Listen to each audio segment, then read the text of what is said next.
Yes. So everyone's got the link your end. Yes. Oh, you know what? Zoom has been well established, so people will know even without the link, just typing in the ID and the password will get them right through. So Okay. yes, my dear. So we've got a lot to go through. I want to make sure that it has a flow. Okay. I don't set your tears. I don't want you to start crying. It might happen.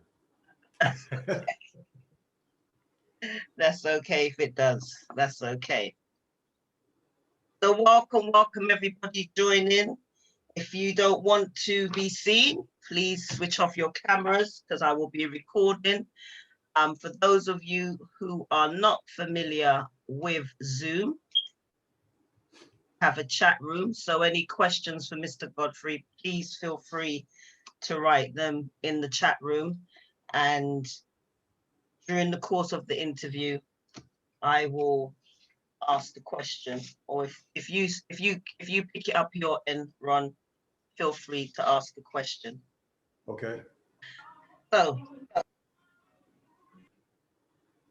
we're still on schedule anyway. We're still on schedule.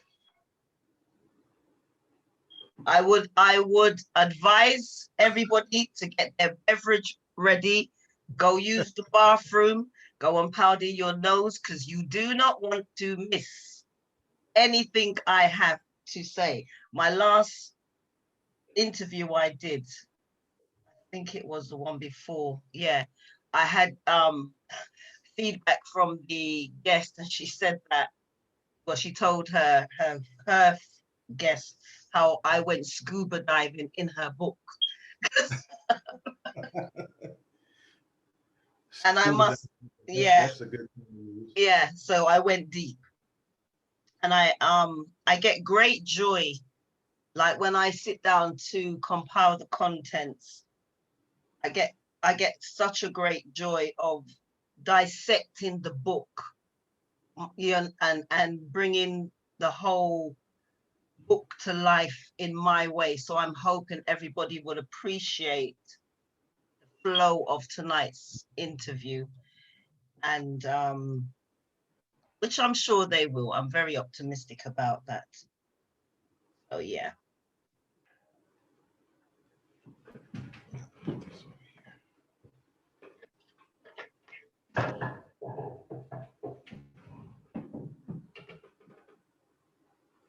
Ooh. So a pastor living with depression. Wow, epic. I was speaking to certain people who felt, you know, the obvious question, like, how can a man of faith be that way, be feeling that way? Let's just get some volume. Let me mute.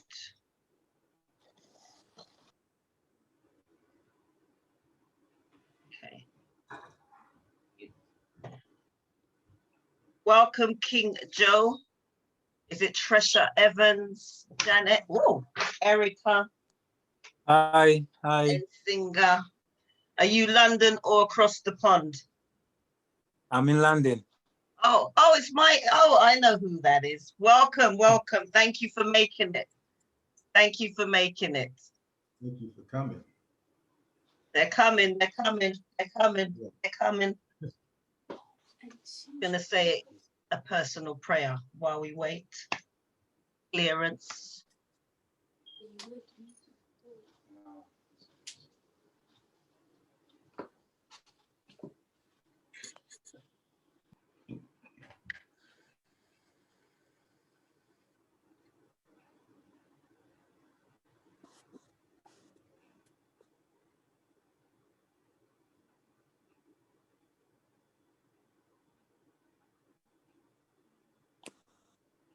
Okay. Hello, Sarah. Pleased to meet you. Hi, it's I. Oh, Hi, everyone. Sarah. Okay, London in the house. Thank you, Sarah.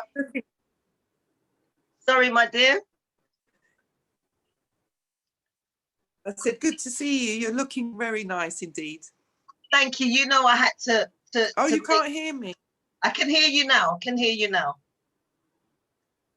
I mean, this is what I get forward. I look forward to. So this is my dressing up, my footloose and fancy free moment.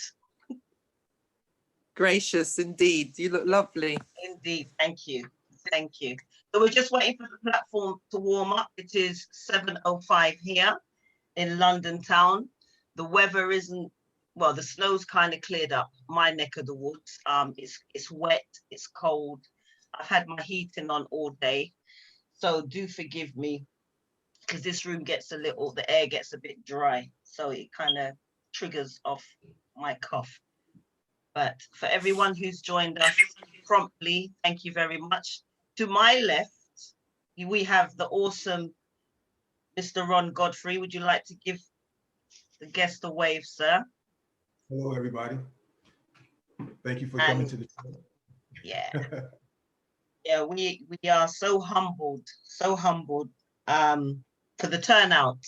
And I know they're all waiting to join. We're just giving them time to get their shoes off, their comfortable clothing, make their hot or cold beverage, go to the bathroom, powder their nose. I don't know. Some people want to show themselves. Some people might not want to. But for those of you who have, lovely seeing your beautiful faces. A big hello to London. It's a pleasure. Big hello to London. Everyone from the US that's watching. I see a few that's watching. Mm-hmm. Yep, they're coming. They're coming. They're coming. For all of you who bought the book, what an awesome book. Let's get some comments in here going, because I didn't want to highlight the book, but I had to highlight it. I'm afraid I didn't want to do that. Save the pages? Huh? You tried to save the pages? Yeah, but I needed to highlight it. But anyway, I'm gonna just read out some housekeeping rules, as I always do for every platform that I do. So all shows are recorded, and though we approach each platform with the utmost level of respect for our viewers, for this I am mindful that there may be topics discussed that are sensitive and personal to you. However, I welcome your opinions and would appreciate if you could refrain from any hostile comments, as I endeavor to maintain a holistic platform to be openly discussed freely and from a place of authentic maturity. If I please you, tell others. And if I don't, then please do tell me. Last but not least, myself and Ron, we hope you enjoyed tonight's show. So I can see the platform building up. Welcome, Tonya Taylor. Okay, so with that said, good evening from wherever in the world you are joining us today. You could be anywhere, but you chose to spend this hour or so with myself and Ron for the awesome, the delightful Ron Godfrey. So I welcome all of you and those who are first timers, thanking you for being here, whether it was an invite or you have been lucky enough to watch previous recordings and want to be a part of this great conversation. It doesn't matter where you're coming from. What you're doing is supporting what I do and supporting what we do. And I just want to say thank you for that. Okay. So, Ron, are you ready? I am ready. All right. Okay. So with that said, I'm going to introduce you to my guests. He's going to be being introduced quite often because there's people going to be joining throughout. Okay. He's not just an author, he's also an actor, but that's going to come up along the way. And also a philanthropist, is that one? I see that. Entrepreneur as well. Yes, that too. So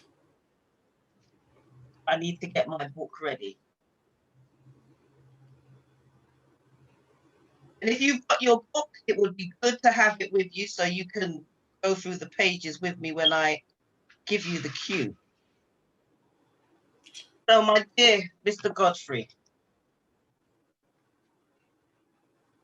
it's been a pleasure. It is a pleasure, and it's going to be a pleasure getting through this interview today. A pastor living with depression, crying out in the dark. So, when I was going through this book, Crying Out in the Dark jumped out at me, firstly, when I arrived at this part of the book. In fact, it was so early in, I was forced to pause and summarize at this point. That although for various and obvious reasons, the title is called Crying Out in the Dark, this section was a blow to my system when I read it. And it starts on page 14. And it is, for your mother, can you just mute? I'll mute you here. I'll mute you here. Okay, yeah. So this is what it reads. For your mother lying there with your father on top of her, choking the life out of her, you began to cry. Can everybody hear me? Just give me a thumbs up. I don't want to keep talking and there's distortion or anything and you miss out. Excellent. So I'll start again. And this is in page 14. For your mother lying there with your father on top of her, choking the life out of her, you began to cry. God only knows how long she endured this torture of watching her life slowly slipping away, then to gain a tiny bit of strength and hope to cry out to her baby boy. Now, I know that there's more before that, but that for me was what jumped out in a sense of where you use the word. There's a lot of crying that you do in this, in the turning of these pages, but I had this imagery of that part particularly, hence why I began with that opening statement. So, you know, again, crying, screaming because of that horrific scene, in your words, taking place right before your very eyes, you practically saving your mother. During the course of that, there's a case of complex trauma that jumps out at me, and the formative years that kind of begin to shape you. So with that said, I'm going to pause and I'm going to go into the book. Where, do you have your book in front of you, Ron? I don't. Wait a minute. Okay. I think I have the transcript with me though. No problem. So I'm going to just read chapter 1, where I'm going to introduce yourself in this book. Okay. My name is Ronald, but you can call me Ron. I grew up in Stamford, Connecticut as an only child. My mother had my sister Pat before she met my father. My father had 4 other children before he and my mother met. Out of all of my siblings, I just happened to be the youngest of the bunch. Lucky me, right? I was the only child in the home because my siblings were grown by the time I came along. The life was sometimes very lonely, even though I did everything I could to make friends. So can you take us back some years to that period where, you know, lonely wouldn't leave you alone?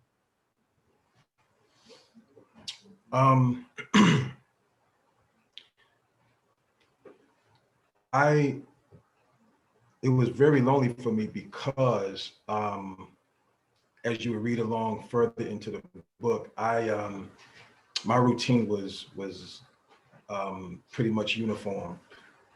My routine consists of home, school, church, home, school, church. And at that time, to get to my church, if I didn't ride with my parents, I could walk through the playground of our apartment building to get to my church. And in doing so, I got picked on a lot, you know, and then it's like when I had a chance to excuse me, go out and play with the kids, a lot of times I got rejected because, you know, I heard things like, you know, what the church boy doing out here, or I got, you know, like something to that effect. So it was very, very lonely. And then, you know, being at home by myself, no siblings, anything like that. Very seldom would I have, you know, friends that I considered friends to come over to visit. Mm. Mhm. Okay, thank you. I kind of paused at the part where you know, where I spoke about having witnessed your mum and the complex trauma, and the next day having to return to school, having witnessed what you saw the night before. But that at this point was not just another day of getting on as a normal life, getting on with life as normal. You had been a victim of 2 other life transforming episodes earlier, of which began at the age of 6 years old. Now, I know you went very graphic in the book as to what happened at that age. So I've just highlighted, you know, that particular part where the caretaker comes in.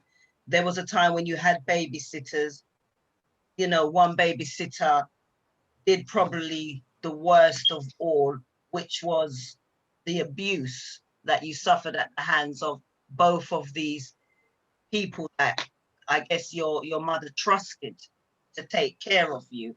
And that kind of was the start of a long road ahead of you in terms of that loneliness, the exposure at an early age, which could have brought, not could have, would have brought a lot of confusion, hence trauma, and so on and so forth. You say that your father's actions also were based on some rumor he had heard about your mother. You mentioned from as young as 7 to 8, whilst accompanying your father on his deliveries, many times he would make gestures out of what he would do to women. With what had happened to you and then the gestures that your father had made, was your father ever made aware of the abuse you suffered at the hands of your so-called caretakers?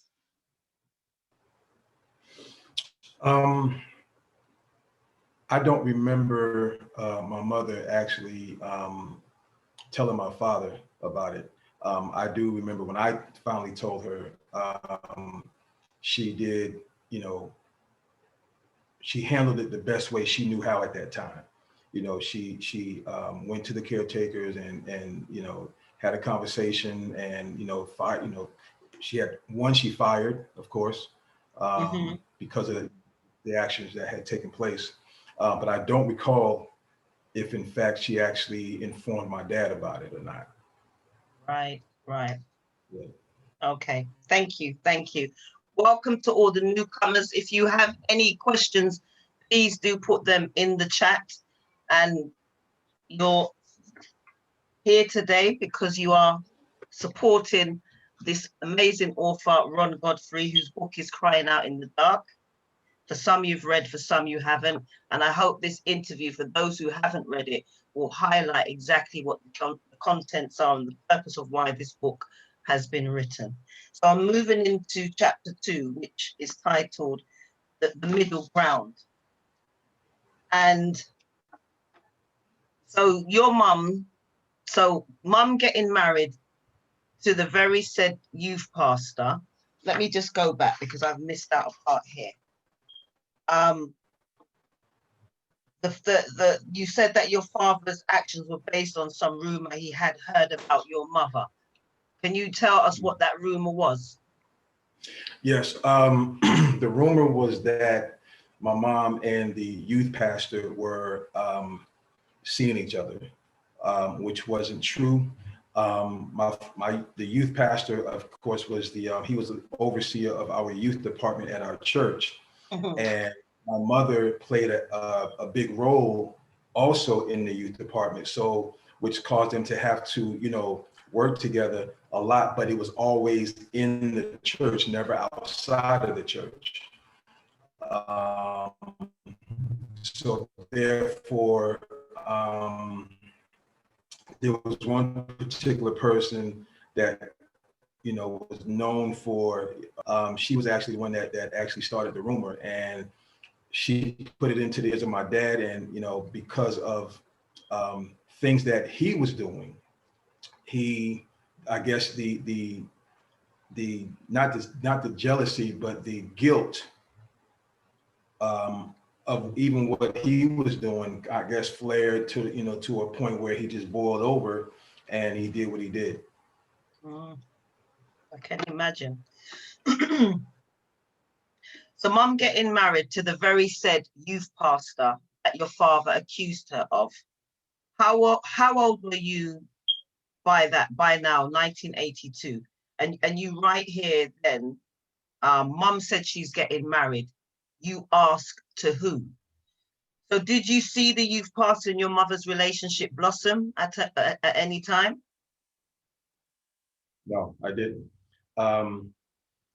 After her and my dad divorced, I do remember my mom kind of like, you know, being to herself a lot for a while. And then, you know, after about a year or so, I noticed that, you know, I never knew who it was, but I noticed that she more frequently, you know, she had taken time to herself, and I guess it was enough time in her opinion. So at that time I was 11. I hadn't turned 12 yet, and yeah, she came in and said that she was getting married. I was like, to who? Who? Because I mean, I didn't know. You know, I'm like, who? You know, so she woke me up very early that morning. I remember that very, very as if it happened yesterday. And she was like, she told me who it was. I was like, are you serious? Like, no, this is not happening, you know. And it was, and she told me what time it was going to happen. And it was during the time that my favorite show was going to come on. And I was like, oh, wow, really? You know, not only did you surprise me, but then you're going to do it at the time where my favorite show was coming on. So, you know, at first I didn't believe it. I just kind of like, you know, put the covers back over my head and everything. And she came back a second time and said, get up. I need you to get up now. You know, we get ready to get married. Next thing I know, you know, my sister showed up, her family showed up, you know, my grandmother showed up. I'm like, oh man, this is really happening. You know, so yeah, that's what went down with that. I guess the reason why it sticks in your head so much also, like as you said, because of your favorite show. And I know boys with they've got a you know, when they're committed to a show at a young age, anything that interferes with that probably pisses them off. In a big way. Oh yeah. Oh yeah. Kung Fu theater was my thing. You know, my Bruce Lee and Kung Fu theater was my show, you know, back then, you know. Anybody that wasn't born in the 70s, you know, wouldn't know anything about that, but they had a you know, Kung Fu theater every Saturday morning at 11 a.m. You know, so wow. Yeah, right. Okay, so your stepfather turned out to be one of the greatest men in your life. Can you share some of these greatest qualities? Oh man, he was a gentle giant.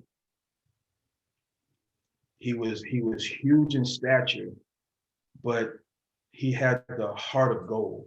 You know, he wouldn't hurt a fly unless you just really pushed the wrong button. And I've seen his buttons pushed. You know, and he was so big that I actually went to him and I told him, I said, if you ever put your hands on my mother, I'm gonna take a baseball bat and beat the life out of you, because I know I could do it with my bare hands. You know, and all he did was laugh, and he gave me the biggest hug. And one of the things that I appreciate to this day, I'm 50 years old, and I lost him back in 03. One of the things that I remember to this day is how he chastised me. he never laid a hand on me. But the way he chastised me was he would take me for a ride, and he would talk to me. And by the time he finished talking to me, I felt like I had just gotten the skin beat off of me, you know, because he spoke with such authority, but it was love at the same time. And to this day, I miss him dearly, to this day. Well, that definitely is And the way testament. the way he loved my mother really stood out. It really stood out to me. And you know, he loved me as well. And I mean, it just, those things really stood out with me, with him. Mm. Yeah, that's a testament to a great man. Testament right there. At 14, you began to experience rejection and you became very hypersensitive. What did this do to your ego or your male libido in that sense? Like there's you've written how it affected you in a big way, but before you tell us how it impacted your ego, I just wanted to read some statistics about rejection from Psychology Today from May 2018, and it reads this: research shows that when we are socially rejected, we are more likely to lower our standards in pursuit of a sense of belonging and acceptance. And with where you speak about it, that rejection, can you tell us how it really, you know, made you feel, what it did to your ego?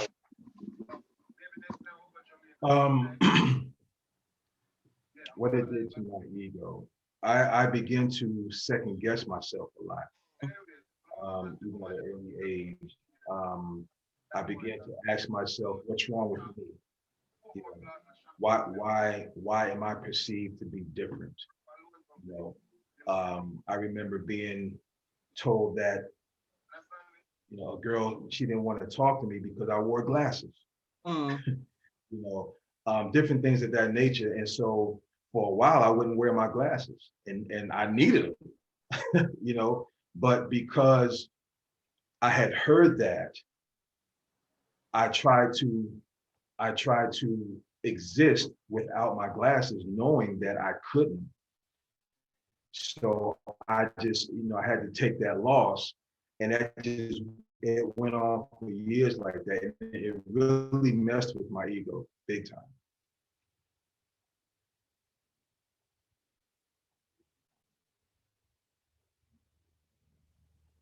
I'm just going to read from page 20 in the same chapter 2, where you speak even more about the rejection side of things. And you say, because of the rejections, not to mention the fact that I was growing up an only child, I felt lonely most of the time. When I was 15, I had an off and on relationship with a young lady whom we call Harriet. So I'm going to pause there, and I'm going to jump back into continuing with what statistics say about rejection. And it reads this: being rejected never feels good in the moment, as you've explained, no matter how lucky you might feel about the near miss a week, a year, or a decade later. There is a gender difference in cultural expectations regarding acceptable responses to rejections. Males tend to take rejection as a challenge to their masculinity or an insult to their perceived place in the social hierarchy. It is said that men often feel they need to get even, whereas females, on the other hand, lash out and get over it. So that's what statistics are saying. Would you agree on that? Yes, I would. Yeah? I would. Okay. I'm going to move to chapter 3, which is Love Changes. And this is where John is your son. Yeah. I'm gonna Right. pause right there. So you said you started thinking about all the possibilities of being a father and not wanting another fatherless child out there. But at first, you refused a DNA. Why? Because I was told that at first I wasn't. And I had heard that for so long until I was like, okay, I'm not, you know? Yeah. And then all of a sudden, it changed. All of a sudden it changed, you know, to, oh yeah, you're it. And I had, someone come and tell me, you're John's father. And it was a back and forth situation until I got to the point where I'm like, okay, listen, yes, my son, and I'm going to take responsibility. And I think it was around the time that he was, I want to say anywhere between 10 and 12, he and I had a conversation. And I remember him telling me that, he was kind of mad at his mother because he felt robbed of the years that had gone by, But I remember, playing with him a lot, and just, kind of like indirectly being in his life. Now today, we are closer than ever. We have a very close relationship.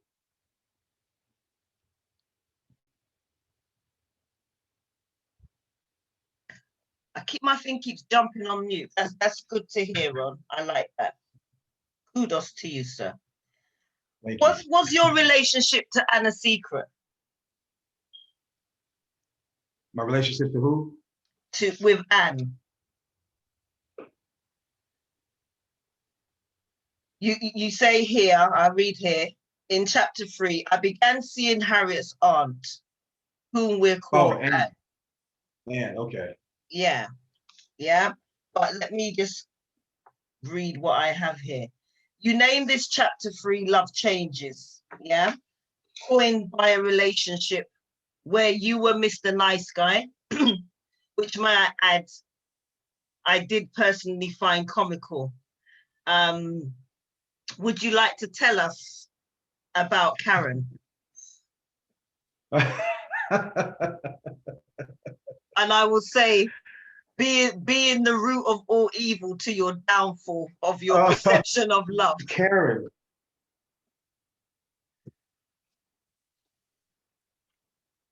Yeah. Karen. That's the part that everybody, I think, laughed at. She laughed at that.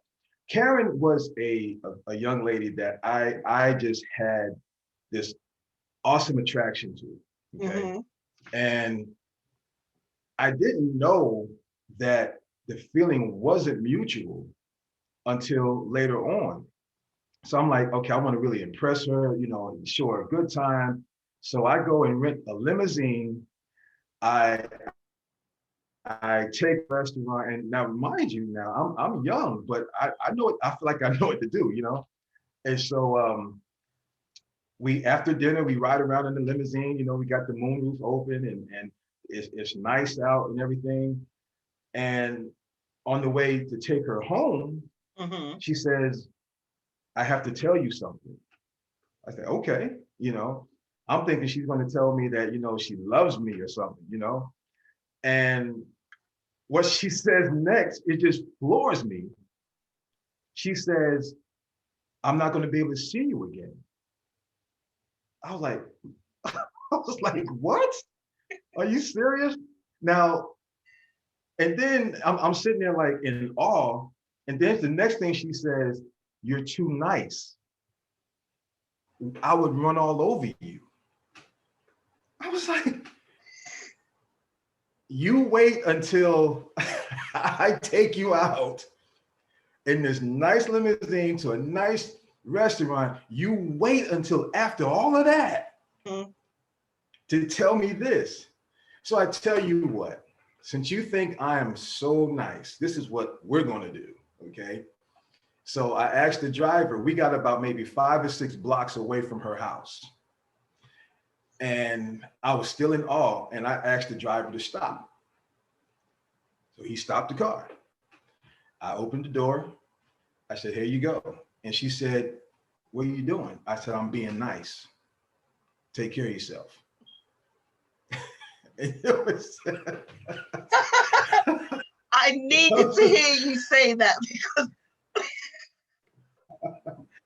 you know, I think I was floored by that. I could not believe that that had even happened. I was like, wow. So I'm, you know, when she finally got out, and I mean, we was about, like I said, we was about 5 or 6 blocks away from her house. I'm sitting back in the limousine. I was like, oh my God, I don't believe what just happened. I don't believe she just said. But, you know, I guess now that I'm older and more mature, I could look at it a different way. You know, maybe she was being honest with me to say that she couldn't go any further. But yeah, you wait until I have you give you a limousine ride to a nice restaurant to tell me that I'm too nice. Really? Come on. You know, that was my mentality at the time. And, you know, I just want to say for those who have joined us mid-flow and for those who haven't read the book, it's so important sometimes when you're going to be listening to an author speak about his book and you haven't read it, because it makes sense when you hear the interviewer flag up certain parts of the book and then the author elaborates on that particular section of the book. And if you don't know the story, you could get lost in the interview. So I'm trying to make it as easy listening, free flowing as I can for the benefit of those who haven't got it yet. And if you haven't got it, please go over to Amazon. You can even jump on there now, download Kindle and purchase a copy of this book, because there's some characters in here, and the way exactly how Ron explained it then, he brought that particular segment to life for me, because having read the book, and that's why I wanted to hear out of his mouth that particular section, because I thought that was so funny. I really did. And I also felt your pain when you spoke about, you know, Mr. Nice Guy, because every woman wants a nice guy, not just appearance wise, but in their qualities, characteristics, personality. And during the pages of your book, I can't begin to tell you how many ticks. Like if I had to blindly say what my ideal male figure looked like, I'd say, Mr. Ron Godfrey, I know a gentleman who ticks some boxes here for women. I see Elizabeth up there laughing. She knows what I'm talking about. So yeah, you know, anyway, moving on swiftly, Ron. So according to what I read, and please correct me if I'm wrong, your first encounter with domestic violence began with Yvonne over bills and her hairstyle. And I'm just going to jump to that part of the book where you speak on that. And there's a lot of things that go on during the relationship with Yvonne. That was your first wife, is that correct? Was Yvonne your first wife? Yes. Yes. Yes, that's my first wife. Yes. That's your first wife. And there's so much to pull out of here, but I want to just jump to the domestic violence. So she made sure that her hair and her nails were done every week. Problems began to evolve.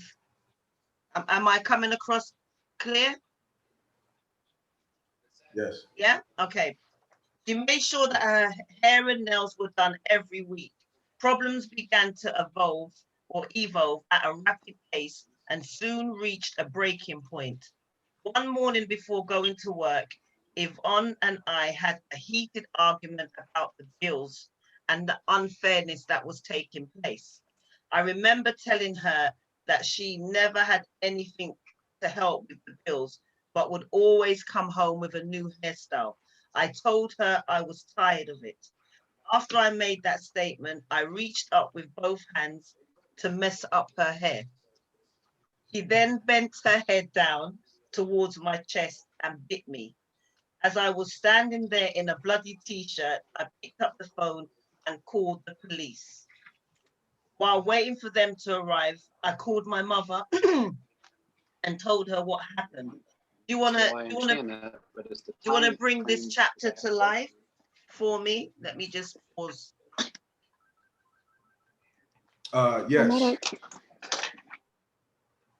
Yeah. You ready? Yes, go for it. Okay. Yeah. She was very, very high maintenance. She's very high maintenance. And when I met her in Connecticut, which is my birth home, my birth state. And we end up moving to Virginia and then to Charlotte, North Carolina. And where we lived at the time, the rent was dirt cheap, but we had a very nice place, okay? Rent was dirt cheap. And the only bill that I, asked her to pay would be the water bill, and the water bill never went over like $25. Wow. And so it was like I didn't get an offer to help pay anything else, but the hair is always done, the nails are always done, all that kind of stuff, and it got to a point where I was fed up, and she came home with her hair done, and we got into this altercation, well, this argument rather, and I knew how she felt about her hair. But at that point, you're already laughing. At that point, it just something just like clicked in me, Elizabeth. I see you, Elizabeth. I just took my hands and I just said, I just did like this to her hair. And she got mad and she reached down and bit me in my chest, and of course I didn't do anything to retaliate. I don't believe in, putting my hands on women like that. I was like, wow, she just bit me. So I called the cops, called my mother to let her know what was going on.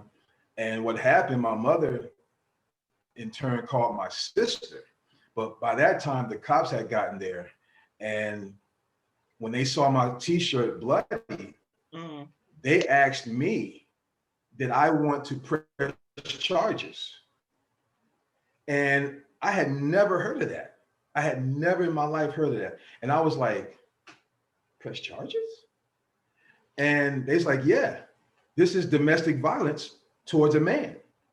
There's the evidence. I was like, wow, I'm a victim. That was the mentality. So when I stood there and thought about it, I said, you know what? I said, no, I'm not going to press any charges. I'm just going to leave. That's what I'm going to do. And, later on, my sister and my cousin shows up, and I knew that wasn't going to be a pretty sight at all. It wasn't. It wasn't going to be pretty at all. I was like, oh my! They showed up like bad boys for real. I mean, I was like, they was getting ready to get ugly. I was just hold up. Yeah, that's what happened.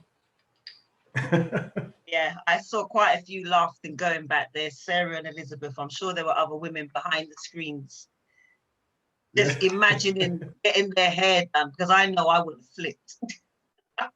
Don't know about the black, I just would have flipped.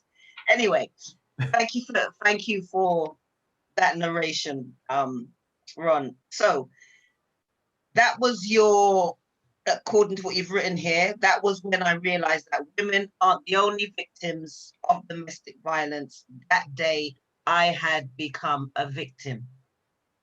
So this did not just end with you leaving, but the beginning of a host of harassments carried out by her ex-boyfriend, turning up to the States where you're living in, you're now living in. So I'm going to go to the book again, page 37.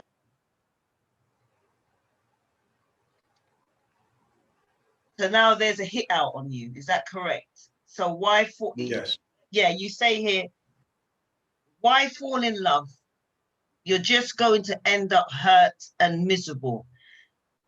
In this relationship that you had, hold on, let me just find where it's at. Because there's now, he turns up to your state. Let's talk about this ex-boyfriend who was harassing you. Okay. Yeah.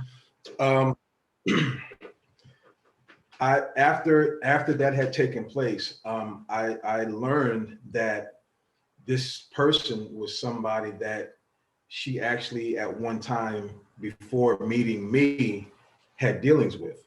And so after, things happened between, she and I, she actually called him. Yeah. Told him what had happened and everything like that. And by this time I had left and I came back to pick up more of my things. And luckily I had someone with me, because later on I learned that he was hiding, watching my every move. When I had gotten to the apartment to get the rest of my things, he was watching me with plans of, approaching me.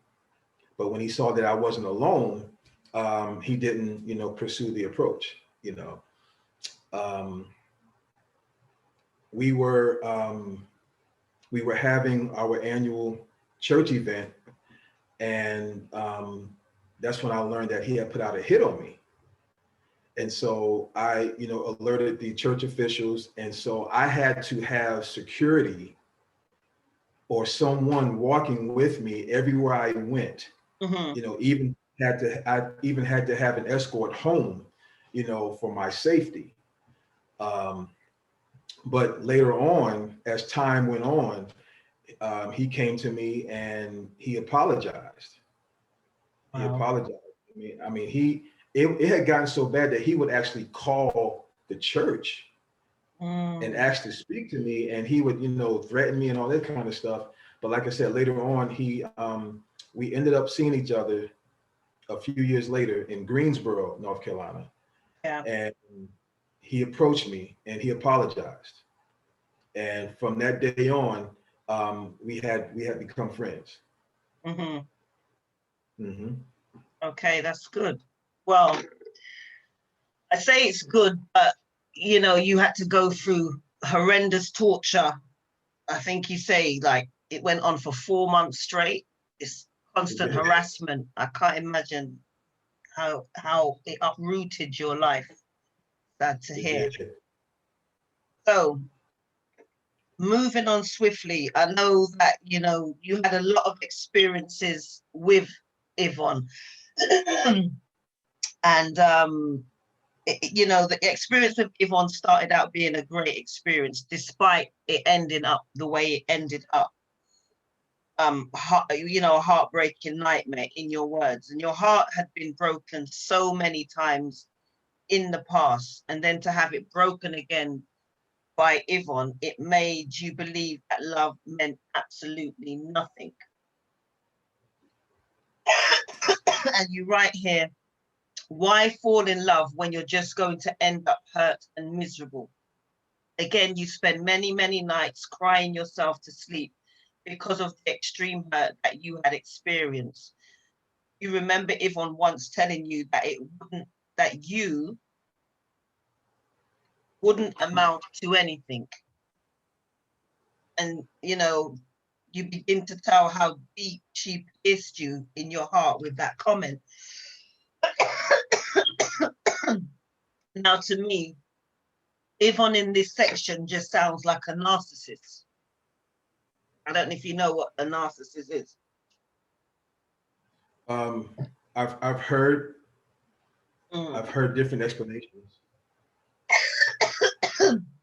Well, some of her traits that you write about in the book definitely depict a lot of narcissistic behaviors. So I'm gonna again move on to where you talk about, so you've moved on, you found a new job, and you stumbled upon a young lady. But before that, you talk about things had gotten to a point where you was falling into a deep depression and began feeling suicidal. You had been hurt by many rejections until it felt like you couldn't take it anymore. Many thoughts entered your mind on how you would take yourself out. Nevertheless, you couldn't get up the nerve to do it. Instead, you took another chance on that thing called love. So you've moved on. Yeah? You've moved on, you found a new job, you stumble upon a young lady who is soon to become your second wife. However, you are still healing from the pain of your first marriage. So to start thinking about a relationship was at the bottom of your list.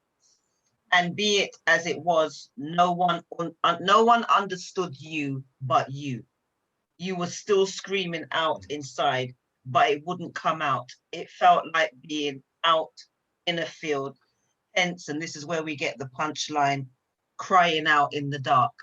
That's where, yeah, hoping someone would see you. So as time went on, you began eventually spending a lot more time with Donna. Tell us what happened here and why the change of heart. About what happened? You wasn't really looking for love because you were still healing. So you've now moved to a new state, you found a new job, and then you stumble upon this young lady called Donna, who's soon to become your second wife. So what was the sudden change of heart? What was it about Donna?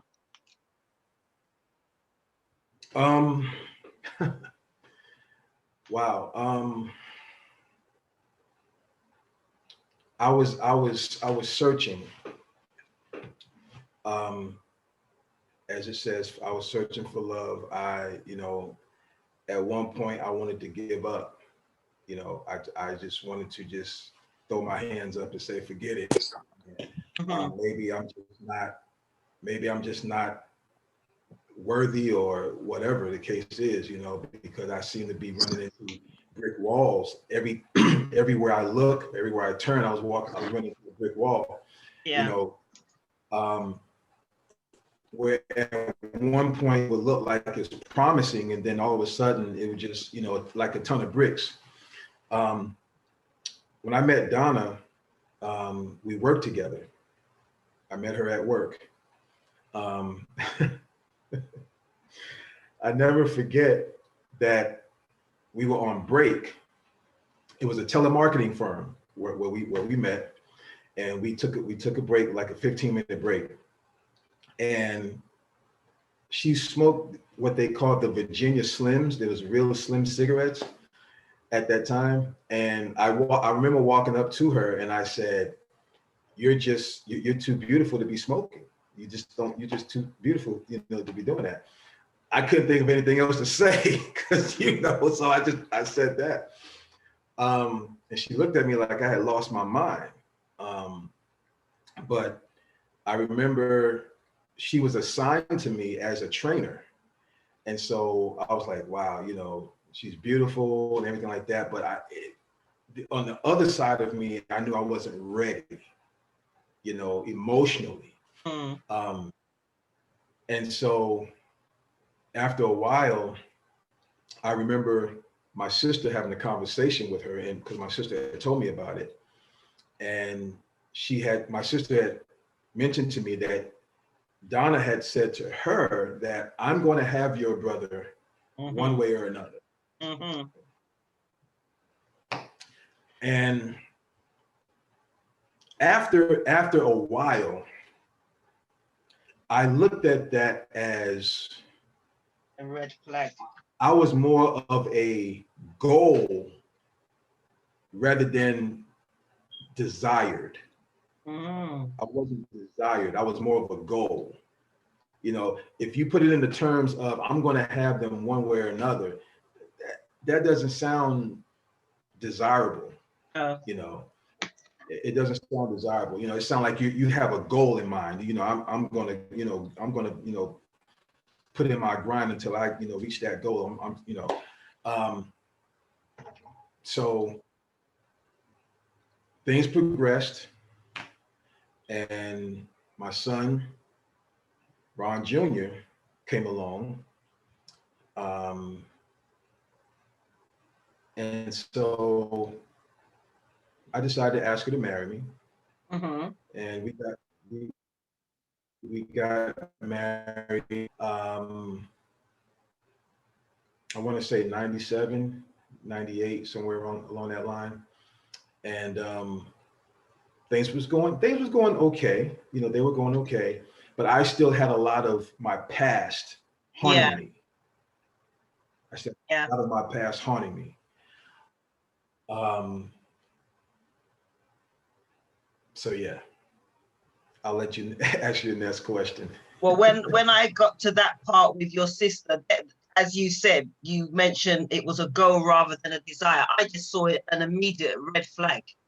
Just like, uh-oh, that don't sound good. This woman, this woman has got a motive. That's what I came up with when I read that part about your sister. Okay, so we're moving into chapter 4 now, and it's attention rejected.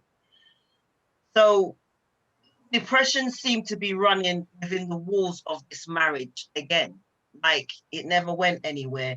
And it seemed you clammed up in this marriage and was unable to be allowed to express yourself totally and fully. You know, the fear of being rejected, like I said, was running rampant. And the rejection of intimacy, you talk about that, where you say after a while it got to a point where I was being rejected when it came to intimacy. This rejection was so frequent until I began to think something was wrong with me. It had gotten to the point that I hoped the answer was yes when I asked to be intimate with my wife. There were times when the answer was yes, but then it was like being intimate with an inflatable doll. Then there were times when it was awesome. I started talking to other women about my situation. What did you gain from talking to these other women about, about your situation? Even though you knew it was wrong. Yeah. And that I, as you can see in the book, that I openly admit. I didn't leave anything out. But what I was looking for was comfort. Yeah. I was looking for comfort. Because, it had gotten to a point where even communication was somewhat of a problem. I held a lot of things in because I felt like if I tried to talk to my wife, I either wouldn't get the time or it would go in one ear and out the other.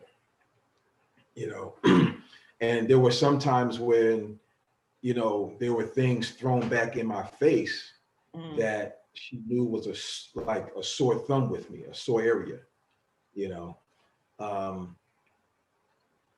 and again, I know it's it's wrong on every level, but that's where I was at that point, at that time, and I would come across different ones that would say the right things, say what I had been looking for, say things that I was wanting to hear from her. Yeah. Giving me that attention that I yearned from her. I know that, women, men in relationships, in marriages, have that same void, like what you've encountered there.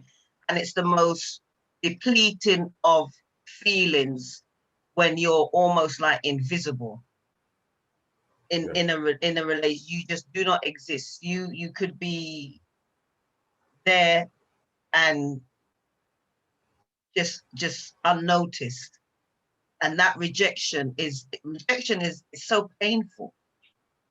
It's It so is. painful, and it takes, there's no one thing with rejection, there's no medication for it. There's Right. no, because rejection is trauma. Yeah, complex trauma, especially when it's encountered from a young age, especially within those formative years. There's, you know, there's 3 stages of our lives, and in those very early those formative years where the world shapes us, whatever we are exposed to in those tender ages impact us later on in life, because they move from, like I said, there's the 0 to 8 years, then there's the 10 to, I think it's 14, 15, the adolescence years, and then you've got the young adult years, and then it goes on. And in all of those stages, whatever we are exposed to, the environmental, the social, the love, everything molds us into who we become. And if it's an ongoing, if rejection is constantly ongoing, that is torture, that is trauma right there, that goes undiagnosed, undetected. You just have to keep going on, finding your own survival with it. So let me move on. So you now have your daughter, who's born in December 2002. Yeah. When she came out, you held her close and you cried continuously, telling her that you love her. Most of your tears were tears of joy because God allowed a beautiful little girl to be born. Some of your tears were tears of sadness because this baby that God allowed you to have was being born into a cruel world and a marriage that was in trouble. So I know that you've mentioned the word a troubled marriage, you know, it's still topsy-turvy. Excuse me. You then sit down with your wife and you ask her what the problem is or was. You are told the reason is based on her having a low sex drive. Number 1, what do you do in support of her low sex drive? And number 2, what made you become angry?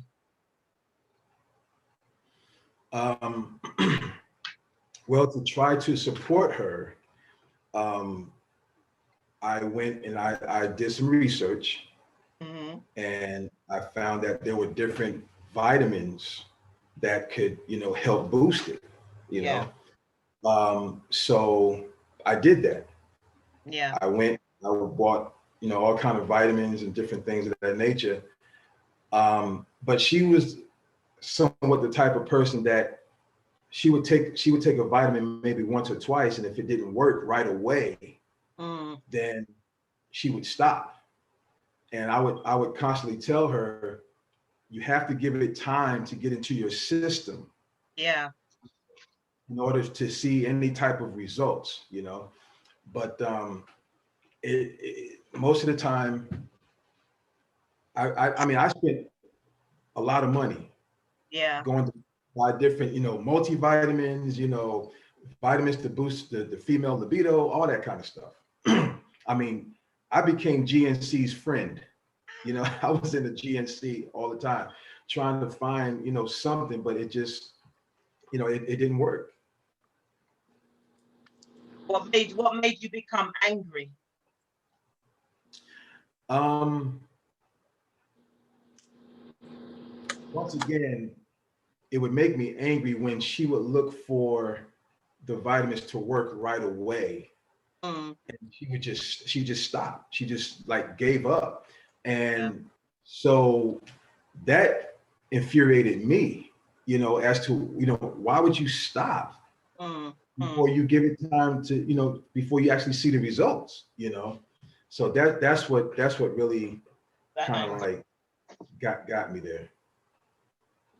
So you write, she had gone as far as to tell you that you needed to ask God to lower your sex drive? Yes. um, well, what can I say? Your response was, can you remember what your response was?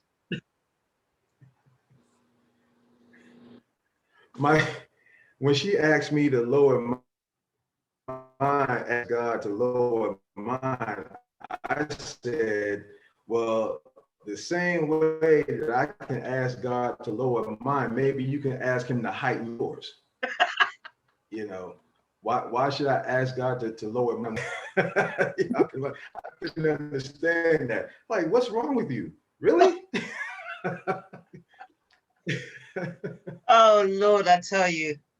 Again, I'm going to make a pause here. Go and get the book if you haven't got it, guys. Honestly, go and get the book. So, hoping that your wife could reciprocate, having had her only experience with rejection from family members, because you talk about her having understanding of your needs of rejection and knowing firsthand when it came to rejection and depression. Yeah.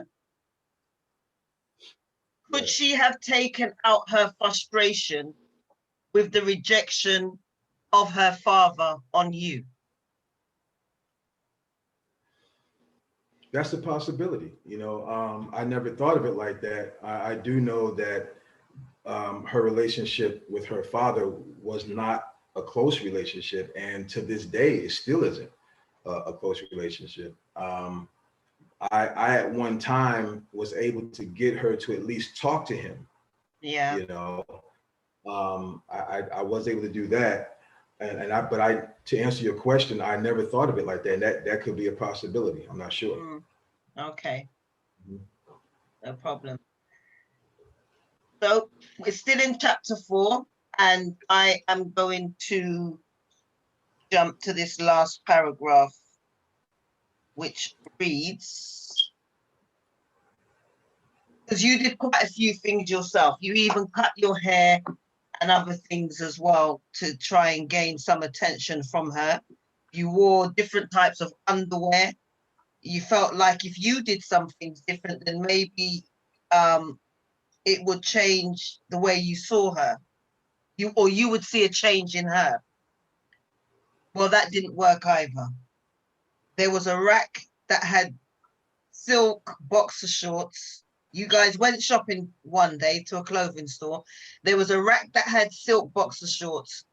To your surprise, she stopped at the rack and said that she wouldn't mind seeing you in a pair of them. You looked at her in amazement and immediately bought them and wore them that night to show her a point. There was hardly ever a time when you didn't heed to her requests. You could be in a deep sleep, and if she would wake you to make love, you would give in because you felt that it was your duty as her husband to do so. It didn't matter what time it was or if you were sick or not. If she wanted to make love to her, you did. It was painfully obvious that she didn't have the same mentality as you did. So you kind of switched up on her as well, because you actually began to do the things that she did to you back to her. See if it again would get her to question behaviors. And how did that work out? Still rejection. Yeah, I mean, it was like I couldn't win. It seemed like, you know, I remember that day that we were in the store. There's this rack and it had, you know, and when she said it, I was like, it was like somebody told me I just won the lottery, you know. Mm-hmm. And I mean, I grabbed them so quick. Like, I got them, you know, here they are, you know what I'm saying? I'm gonna put them on tonight. You know, you're going to see me in these immediately, you know. So I was ecstatic, you know. But even with me changing up, you know, some of the way that I did things, excuse me, didn't seem to, it still didn't have the impact that I was hoping for, you know, and that was very disheartening, you know, and that too messed with my ego a little. Yeah. Because it seemed like nothing I did made a difference. Yeah. Yeah. Wow. And this is still wife number 2, is it? Yes. Donna? Yeah. Okay. So as a result of all these things and all the built up frustration from your previous experiences, you began to branch out. You began to talk to other women that seemed to be interested in what you had to say. It wasn't so much for the sake of seeking a relationship, it was just for the conversation. You had longed for someone to just listen to your feelings. You know, how important is this for, well, as you said, how important is it to have someone to just listen to your feelings? It's very important because depressed people, that's really all they want, is somebody to just listen to them, you know. And that's all I really longed for, you know, it's just to be heard. Because for so, you know, there were times when I would try to explain myself about a situation or whatever, and I would be told, well, wait a minute, or no, you shouldn't feel like that, or that's wrong, stop thinking like that, this and that and the other. No, that's how I feel. Listen to me. Hear me out before you just shut me down, or you come to a conclusion, or you make a decision on what you think I should. You know, I went through that for so long, and to have someone to just sit and listen while I vent, and the response that I would get would be, it's going to be okay. I got you. It's going to be okay. It's nothing wrong with you. It's okay. It's okay for you to feel like that. It's okay for you to have that curiosity. It's okay. Yeah. Because for so long, I was always taught, you know, you don't think like this, or you don't walk like that. You don't tuck your shirt in like that. Or I was always lived by what people said or thought, you know, thought how I should be, or how I should walk, or how I should talk, or how I should think. No, this is what I'm thinking. This bothers me. I need you to hear me out. You can't hear me if you're trying to talk over me, or if you're trying to shut me down. You know, I experienced a lot of that. And when I would talk to others, like I said, yes, it was wrong. It was wrong on all levels. But my intentions were not to spark a relationship. It was just to have somebody to listen to me, to say, hey, it's okay. Yeah. Yeah. Yeah. I felt that. You got me right there. You got me there with that. I felt that. That's depleting. Wow. There were years of pain that you was holding in. You was trying to free yourself because it had begun to build up rapidly. You now realize that there are things that you need to say to your mother, your father, Yvonne, and Donna. And you write here, if you think you are over something, until you start talking or writing about it, and it resurfaces in your mind. So again, as you're writing this, you have to stop and wipe tears because of the memory of everything that you have endured through the years. You think, as I said, you think you're over something until you start talking about things and they resurface in your mind. So your father passes away March the 12th, 2017. Sorry for your loss. Would you like to talk us through those tender moments you were able to share with your father? The betrayal, you and your father had something, or more to the point, someone in common. Can you conclude by telling us how this led to your cheating on your wife, Donna? So, you know, the relationship with your father before, you know, he passed away. For a long time, my father and I, we didn't have a very close relationship. As I got older, I began to see a lot of things and realize a lot of things that were wrong, but I used to see him do things at a young age to the point where I thought it was right. Yeah. You know, they say a child learns the most between the ages of 2 and 10, you know.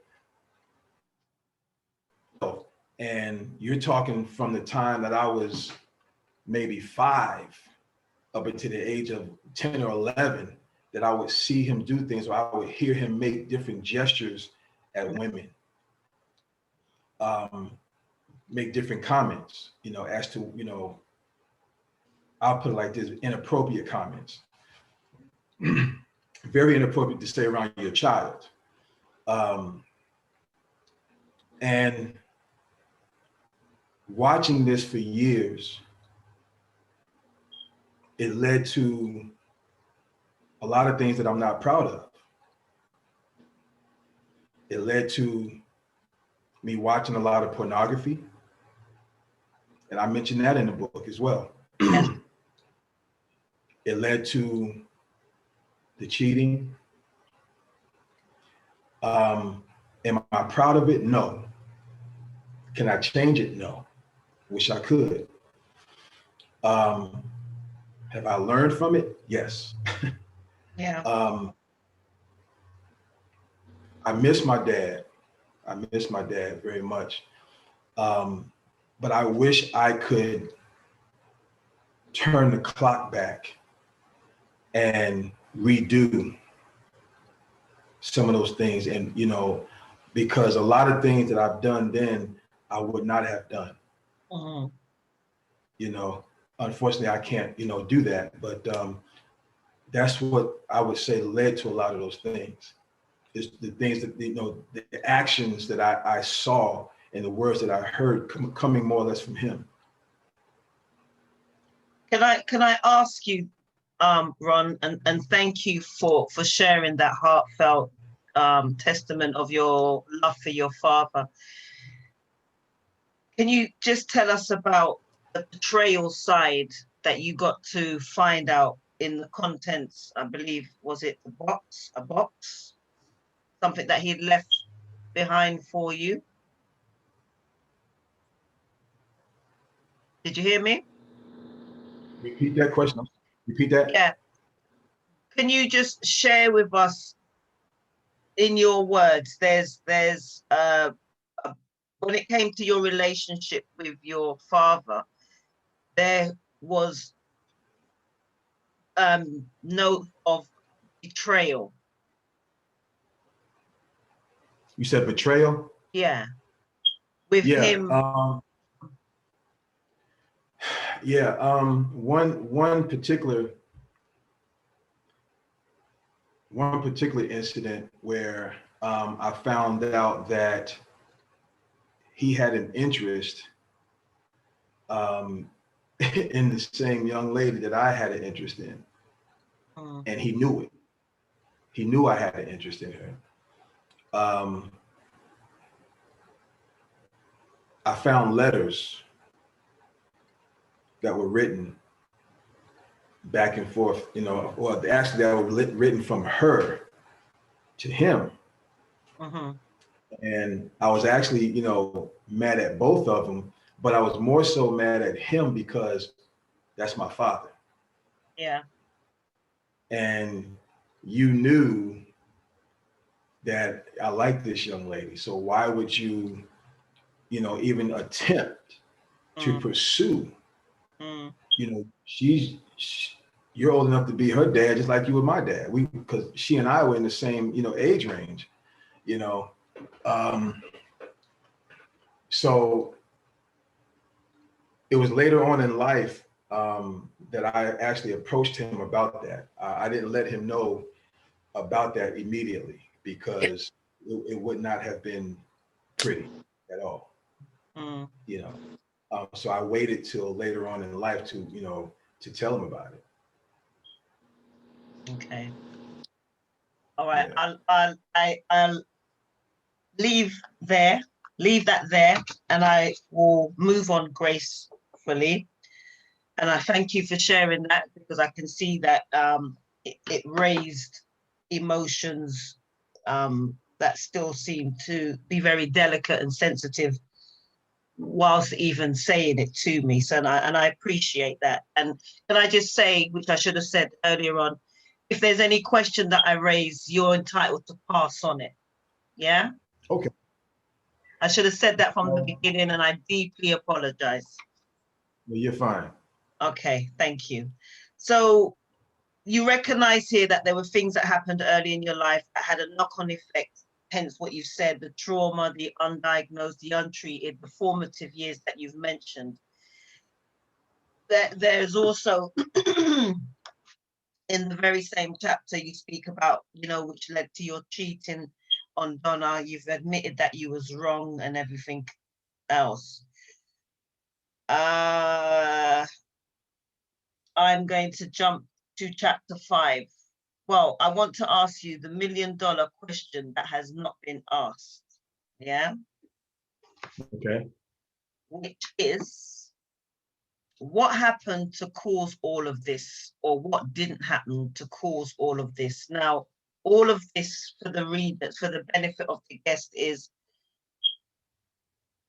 you eventually told your mother one day she will see what Donna's all about, because Donna and your sister took Donna's side. Your mother and your sister took your wife's side. Taking your wife's side must have been a harsh reality for you, knowing how highly you speak of them and coming to your rescue. So you obviously had cried out to your mother and your sister about what you was going through in your marriage and everything else, but somehow they took your wife's side over yours. And then you've obviously got to the place where you said to them, okay, one day you're going to see everything I'm saying has happened to be true. You said, yes, I had done some damage, a lot of damage, but I didn't do all the damage. Yes, there are two sides to every story. I had been waiting for someone to ask, what happened to cause all of this, or what didn't happen to cause all of this? Can you answer that for me? Well, if the best way I can answer that is that in reading the book, it pretty much answers that question. I was lacking attention. Yeah. And I had less attention, more rejection. Wow. That makes sense. Big time. I'm just writing that down. Less attention. I had More rejection. Attention and more rejection. Yeah. Yeah, it makes sense. It got to a point where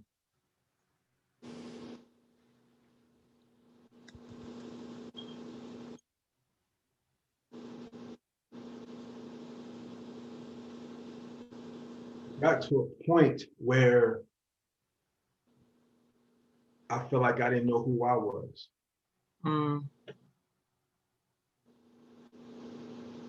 I was angry. I started feeling vengeful. I wanted to give up on love completely, because I really just lost the meaning. I just lost the meaning of it.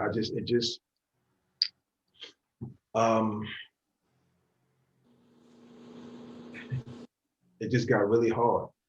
Okay. It got really hard for me. Like I said, you know, the pages just come to life, and hearing you go over it at the benefit of myself and the guests, I really do. I commend you to be able to relive the pain in front of strangers. And, you know, please let me know if you you know, want me to, wherever I need to stop, and we can move on. Okay? You're fine. Okay. This is my truth. Yeah. I appreciate that, Ron. Thank you very much. So you've made it very clear what your needs and your desires and your wants were, and they still have not been met in your word. Less attention, more rejection. I want to, because I'm mindful of the time, I'm going to skip through certain elements, because you and Donna did try to start over again. You moved to Atlanta and so on and so forth.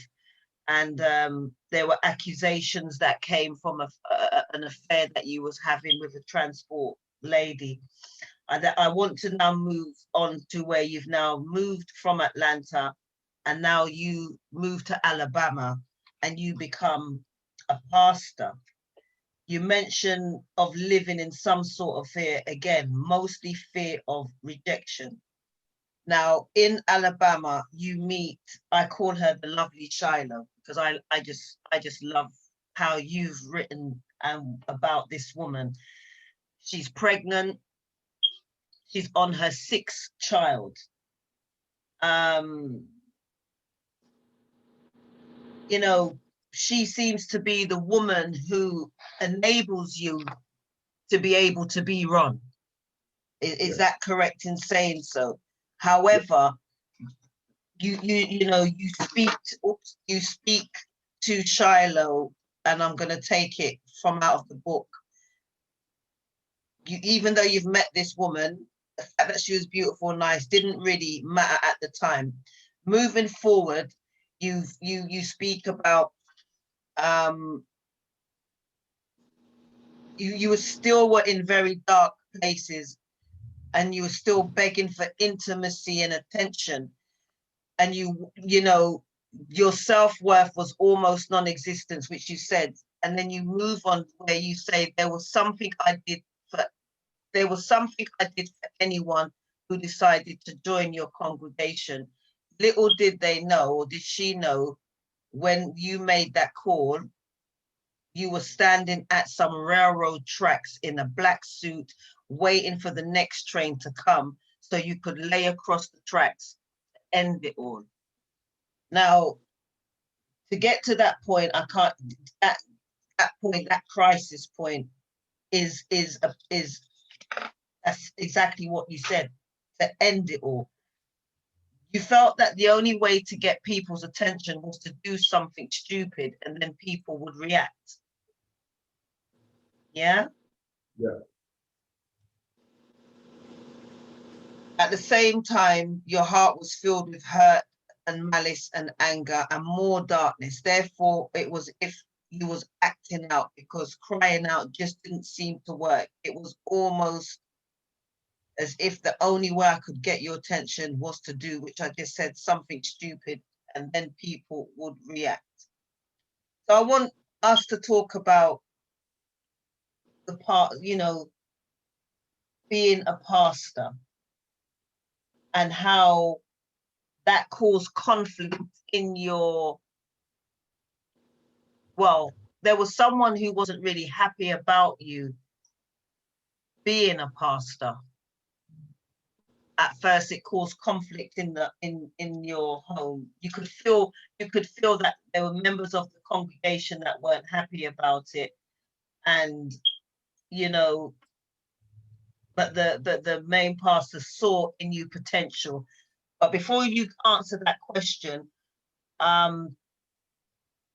explain your world in that moment of when, you know, Shiloh said to you, Pastor, how are you?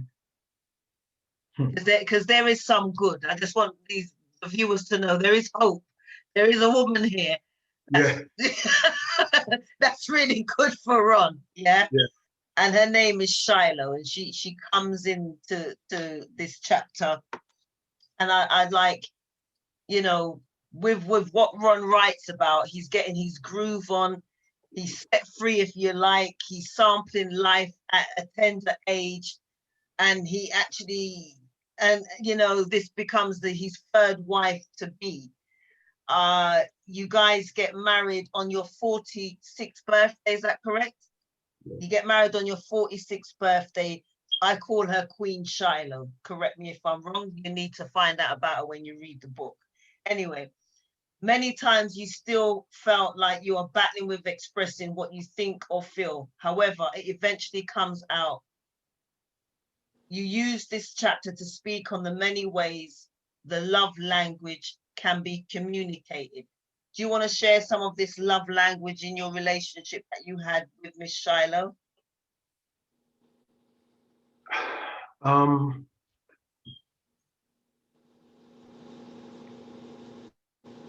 remember the day when, well, first off, let me address this. The question was posed to me at the time. At that time, yes, I was a pastor, and the question came up. Well, if you're supposed to be a man of God, how can you have the thoughts that you have? The thoughts of hurting yourself or the things like that. And my answer would be, I'm human.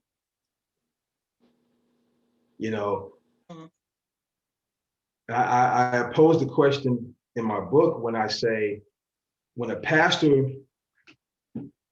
is hurting, or if a pastor gets into a situation that is could be detrimental, who does he go to? God. Yeah. Okay, yeah, okay. If he's married, he may find comfort in going to his wife, but is there something else set up? Is there a support group set up for pastors that pastors can go to get counseling? Because they're human. Yeah. Pastors hurt. They may not show it, but they hurt too. Because they have a lot of weight. They have the weight of the congregation, and they have the weight of their family. They have, different things going on at one time.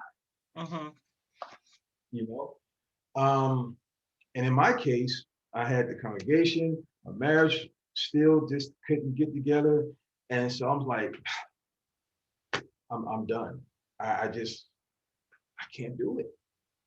I can't do it. I was just throwing in the towel at that time seemed to be the best thing to do. And at that time, it was customary for me to, anytime someone joined the congregation, I would give them a call maybe 24 to 48 hours later and say, how did you enjoy the service? Do you have any questions? Yada, yada, yada, whatever. I'm here to answer any question you have. So this particular day, it was Shiloh's turn. I was standing at the train tracks with my black suit on, waiting for the next train. But I wanted to carry out my duty before I left, so to speak. And I could see the train coming from afar off. It was still, a good ways away.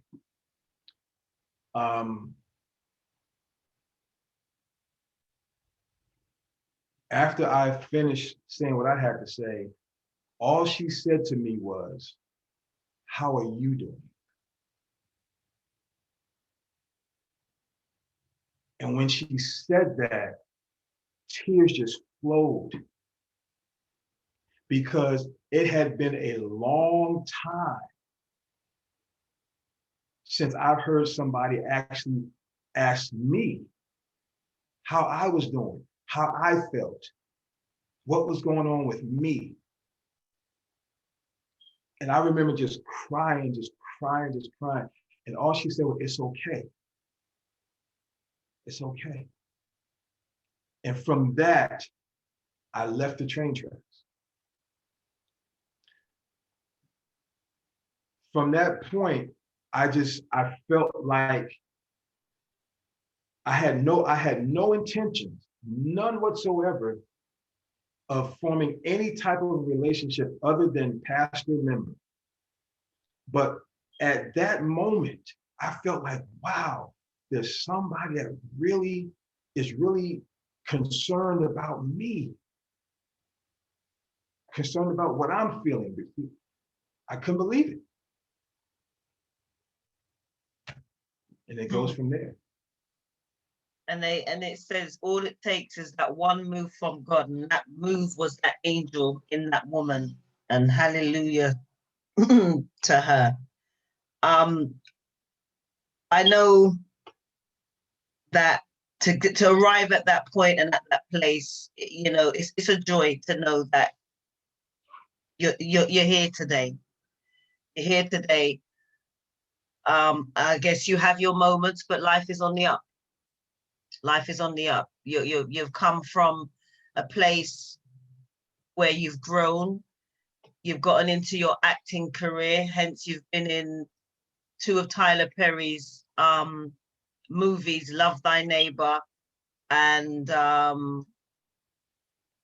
if loving you is wrong first, and then Love Thy Neighbor. But before that, you were also, I think your first debut role was that in a movie called Death Trap. Was Death Trap your first? It was a stage play called Death Trap. Okay, a stage play. So, you know, breakthroughs are coming, turning points are happening for you, and you know, you're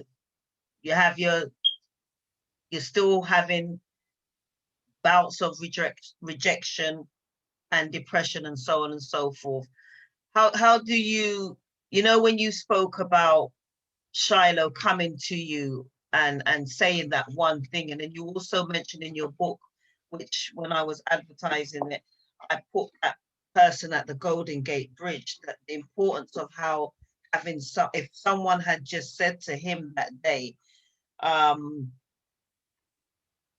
someone smiled at him, that's what he was looking, and nobody smiled at him. And I guess that's it's just so painful, and it's so powerful to actually read, because I don't think I've ever read a book by a male who has outlined their pain. I use the word eloquently, but I hope you know what I mean in terms of, yes, to hear it from a male. As a woman, I always hear women, and I'm no disrespect to women, but I know there's men out there equally suffering just like women, and the statistics of men who are depressed and rejected and victims of domestic violence is just as equally high as women, and we don't hear about it because men, because of ego, because of clout, can't share it, can't talk about it, because it's the unthinkable, it's the unheard of. So you'll much prefer to introvertly keep it in there and turn to what other outlet to, you know, suppress that pain. And I'm deeply seeing you today and hearing you today. And yes, I've read the book, and I just want to say how proud I am of you. I commend you for getting it out there in the book, being able to talk about it, because we always say women are always able to express themselves better than men. And the more men that could come forward, we need men like yourself, Ron. There's a guy on here, King Joe. I don't know if there's another male on here, but I know that the subject resonated with a lot of men, and maybe fear stopped them from coming on here today. Who knows? But we need to have more of you. We need to have this book in every person's hand, because it's for men and women. It's not about the gender of a person. It's the emotions, the experience, the trauma that people go through. Pastors, doctors, nurses, doesn't matter what service you are, you're a human being with feelings, and you go through pain that people wouldn't even believe. And I'm so grateful that you were able to give an account for your life from that tender age right up to date, that role as a pastor, because you're right, we all do look to a man of cloth to know it all, to be able to stop us in that moment of when we're feeling in that dark place and pull us out from it into the light. But who feeds you? Where do you go when you are experiencing the very same thing that people come to you day in, day out, day in, day out? And that, fortunately or unfortunately, is something where you hear it. I'm hearing it all the time with pastors doing crazy things, turning to drugs, pornography, suicide. They're humans. You guys are human. We're all human. You cut our blood, we're all going to bleed red. So I just want to wind it down now and just, like I said, you're doing your acting career, which is taking off. I'd like you guys to go and follow Ron Godfrey on Instagram. I am Ron Godfrey Instagram. Facebook page is Ron Godfrey, and look at the amazing work that he's doing. You've got a movie. Is it finished yet? The Untold Elias story. No, that movie is actually in pre-production. Right. It's a movie that is going to, I believe, catapult my career, and I'm very, very excited about it. Director Steve Sticks Joe is a good friend of mine, and his niece is actually playing the lead role of Aaliyah. I am playing her uncle, and also one of the associate producers of the movie. I'm very, very excited about it. We have some musical legends that's going to be a part of the film. And I'm excited about that. And then I have 3 other projects behind that one that's already lined up. So yes, my acting career is really taking off. Yes, and you've also got apparel as well. What is it? Grind and Conquer? Grind and Conquer, yes. Grind and Conquer activewear. I have T-shirts, hoodies, you know, the whole thing, and it's doing very well as well.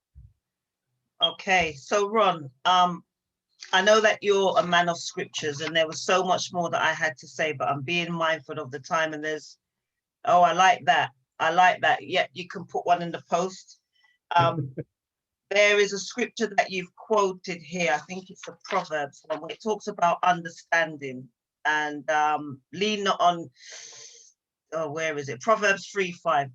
Trust in God with all our heart and lean not on our own understanding. And that was the reason that came into mind, was when you spoke about, wanting people to understand where a person is at the time when they want someone to talk to and just speak to them. And a pastor living with depression, a pastor who taught and helped others on how to have faith, a person, because you're a person first before that. Yeah. And you have written, like I said, if you haven't purchased the book, go and purchase the book over on Amazon. This book, Crying Out in the Dark, is an amazing book. It's well written. The font, the text is readable. It just says it all. It says it all. It says so much and then some.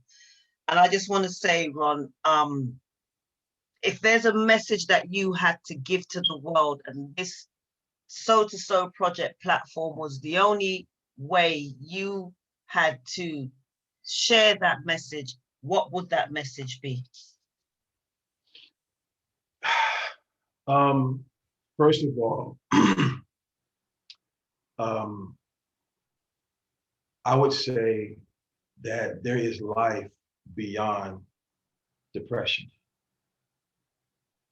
And you can beat depression without medication. I did it. I made it to this point. I'm 50 years old now, and I made it to this point without any medication. If you know somebody that's depressed, offer to just talk to them. Don't have so much to say, because they're the ones that have so much to say. What you want to do is be a listener, not a talker. Because that's a lot of what I ran into. I wanted to talk. I wanted to talk it out, you know? So I would say, you know, offer yourself to that person that you know, and be sure that you are trustworthy, because depressed people have a problem with trust. They have a problem with trust because they have information within them they want to get out, but they're afraid to get out because of rejection, because of, you know, their information might get out into the wrong ears or what have you, and then next thing you know, it's twisted, and it can make it more detrimental for that person than anything. But I want everyone to know, especially men, this is for everybody, but especially men, don't be afraid to talk about it. Because getting it out can be therapeutic for you. That's what it was for me. It was very therapeutic, and it helped me get to where I am now. And I'm thankful for it. I have a very small circle of friends. And I made sure that these were people that I could trust before I entrusted them, or I confided in them with my information. It took me a long time. This book is actually a re-release. I started writing this book 6 years ago. I put it down for 3 years because of what I was going through. I had relived so much until it was painful. But then what I did, I gathered the strength to finish. There is going to be a book 2. There is going to be a book 2. You got to get book 1 in order to understand book 2. And I'm going to talk to my publisher, and I'm looking at February 23rd as my reveal date of the cover. I got the cover already and the title. Book 2 is going to send you into another orbit. I'm telling you. So there's going to be a second book. I'm already finished with the first chapter. Wow. And that's what you're going to say. You're going to say, wow, what I thought. But didn't he say? Because So, because the way it ends, it needs to be a movie as well. Yeah, it needs to be a movie as well. But is there anyone that would like to ask Mr. Godfrey anything at all? If not, that's fine, I'm sure. Elizabeth has. Oh, Elizabeth, go for it, Liz. Okay, so I haven't read the book, but I'm about to order it now. Yay! So one of the things that I was just getting on, but you said that you were, prior to your second marriage, you were searching for someone. And I suffer from depression. It's but I use meds. So were you trying to fill that void, or the attention, or was it the loneliness? It was everything. It was Okay. it was like a black hole. Okay. Like a black hole. I was just running because I had so much in me, you know, and I wanted to be accepted. I felt like I was rejected so much. I just wanted to be accepted. Mm-hmm. And that's what I was searching for, acceptance. I needed validation, you know, and I counted on the validation of others to make me feel, or to give me the confidence that I felt I needed to go on. Now it's not like that. My confidence level is way up here, you know. I don't need validation of others, you know. But yeah, that's what it was. It was all of that.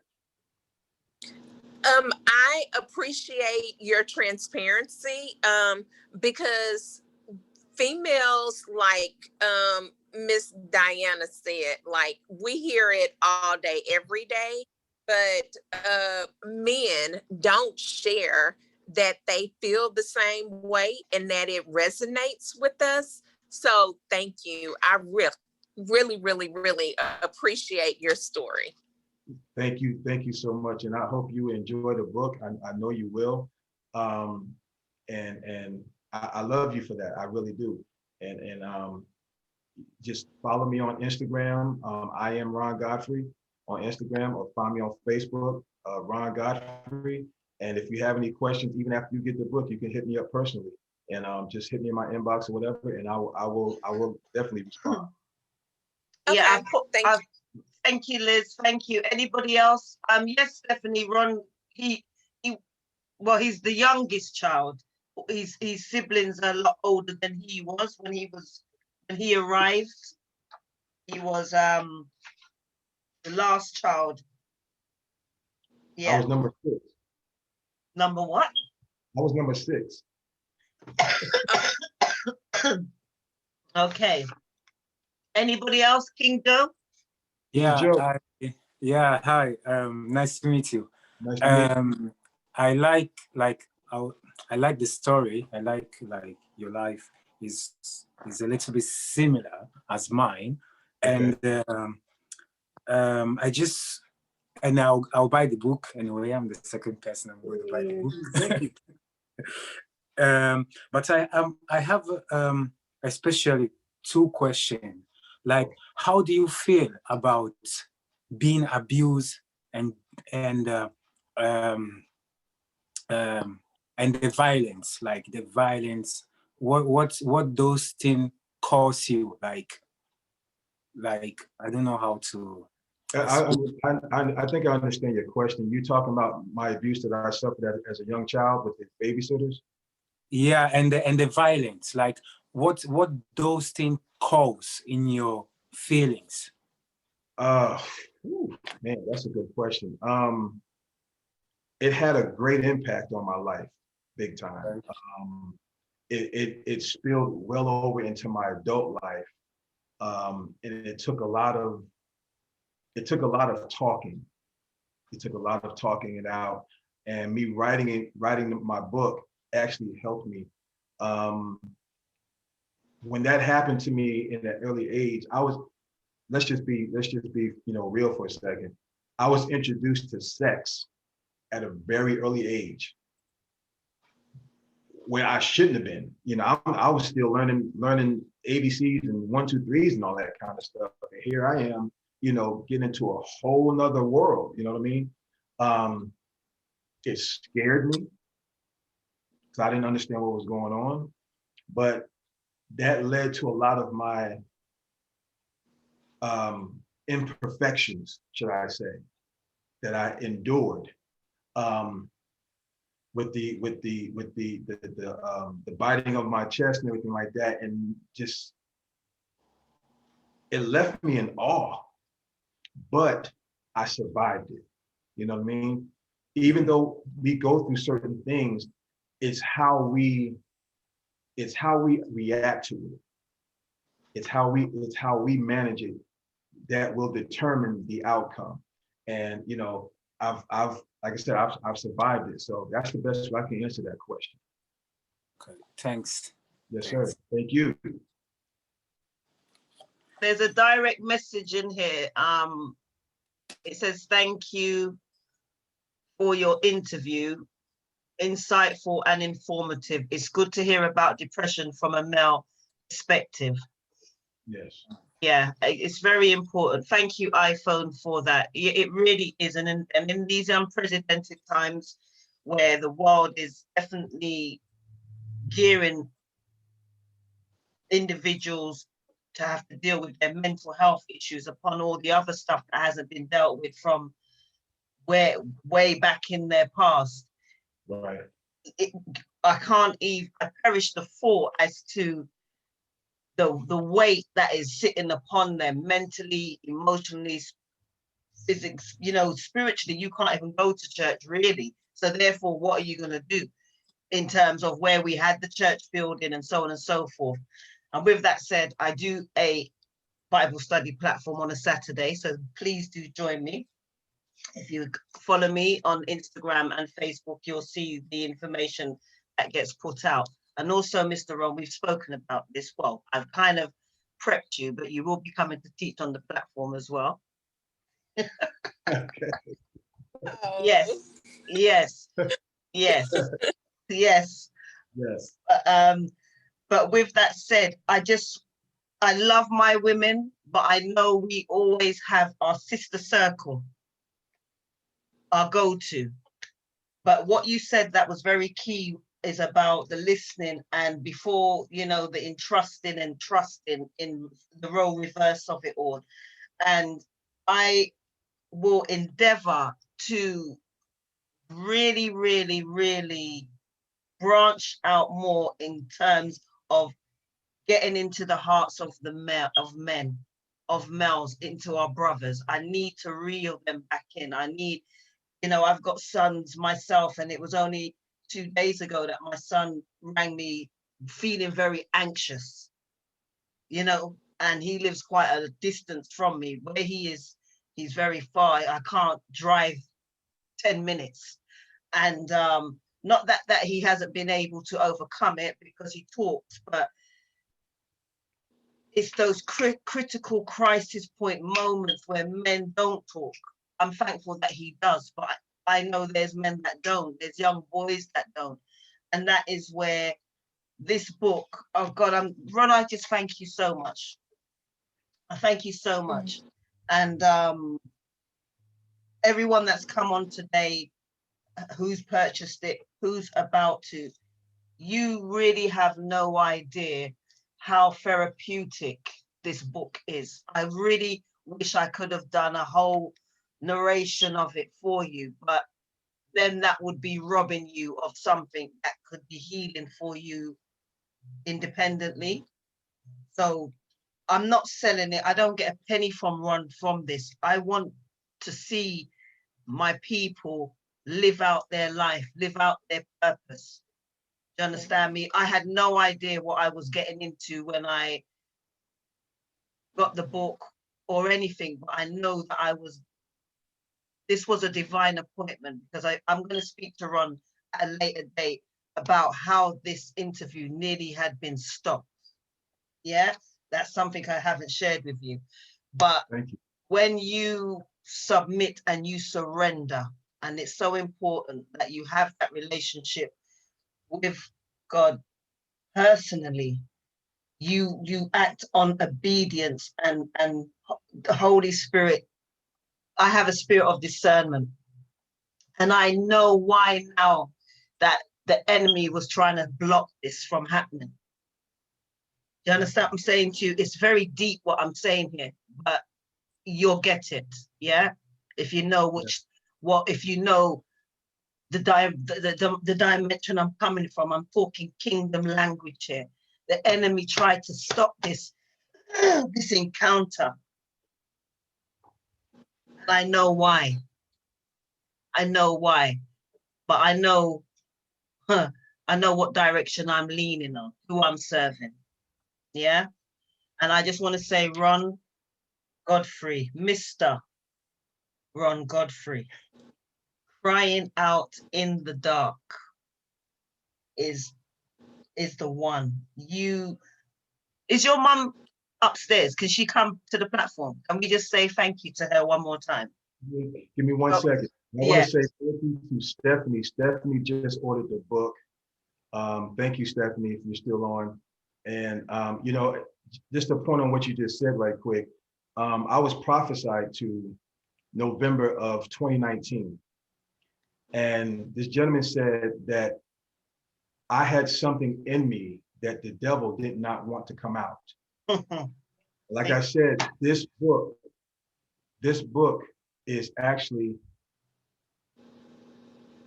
thank you, Lloyd Malcolm, thank you. That's Pastor Lloyd. She's a pastor, Pastor Lloyd. Street Okay, Pastor Lloyd. Okay, this is actually a re-release. What happened, I ran into a bad situation with the former publisher. So the book was put down. The book wasn't even moving until this past January, last year of 2020. Wow. And a friend of mine gave me a name of my publisher now, and here we are. Hallelujah. Here we are. So give me 1 second. I'll be right back. Yeah. Sue or iPhone, I'll get him to answer that question if he hasn't seen it already. Yeah, if you can, please. Yes, we'll do. But Yeah, definitely. Really good interview. Yeah, enjoyed it. Well done. Thank you. Thank you. Thank you. All the credit to the author. I couldn't have done it without him, I'm telling you. And I thank you guys for lasting the course, because we've gone to 2 hours. I was trying, and I haven't even gone. There's so much I had to miss out. But Trust me, that's why I never put my camera on, because I was multitasking. I was in the kitchen cooking and washing up. Here she is. Thank you, Sue. This is Hey, Ma. Hey, Ma. Oh, hello there. Hello. Everybody doing okay? Yeah, we just want to say, well, I've already thanked you, and I'm sure everyone here is delighted with this interview and your son here's amazing book that's bigger than just a book. It's life transforming. It's bigger than just this. It's life transforming. And we just want to say thank you from London. And thank you too. Thank you too. And y'all have a blessed day. And you too. Maybe we'll meet one day. You never know. You never know. Yes, yes. Okay. All right. So Ron, before we go, there's one question here from Susan. She still and iPhone. They still want to know, do you still have feelings of depression? At times I do. It's not as heavy. At times they come along and they kind of linger for a minute, then, now I know how to channel it. I know how to turn it in. It's like turning a negative into a positive. Yeah. When I feel it coming on, I'll just get up and start, doing something, or I'll start reading my script or whatever. Like, I got enough of them to read, so I'll start doing that. I will say that life has changed again, but that's in book 2. Yeah. Well, that's in book 2. There you have it. You got to get book 1 to understand book 2. There's book 1. You got to get it. Now, I'm gonna tell you something. I want to give kudos to Diana, because when she finished reading the book, she put up one of the most awesome reviews I never imagined. It was almost a 5-minute video review that she put up. And I remember one thing she said. She said, I'm praying for the funds to buy 100 more copies to pass out. And the first thing that entered my mind was, Lord, help my message get out. It's not about the purchase, it's about the message. Because hearing how the book has impacted her and others makes me feel good, to know that my message is helping somebody, because that's what it's all about, is helping somebody, because somebody is going through the same exact thing that I've gone through, or maybe even going through now. So there's Tammy Wilson, Tammy from Texas. What's going on, Tammy? So yeah, I just wanted to say thank you, Diana. I'm Thank you doing so the much. I'm doing the kingdom's work. As I said, you are prescription. Remember the first meeting we had, I said you are prescription. As Spirit just kept saying he is a prescription. And I've never used that term before in any level of communication on my platforms. And you are indeed that. And we all are. We all have a purpose in us that is a prescription prescribed to heal another person. So with that Thank you. said, Ron, I just want to say thank you so Thank much you. once again. We could have Yeah. gone on. I thoroughly have enjoyed today. I definitely, as you know, have enjoyed the book. I want us to meet again with the sequel. Whenever that is, we will stay in touch. And with that said, you just go on out there and continue to be the light of the world that you were born to be. Thank you. Keep transforming lives. And from London to South Carolina, thank you. Thank you so much. Thank you, London. Thank you, Thank everyone. you. Thank you very much. Take care. Thank you all for joining me today. We went over, but it's never over. It's always right on time. It's divine time. Okay? Thank you so much. You're welcome. Bye. God Be bless, blessed. Ron. Take care, everybody. Bye-bye. Bye.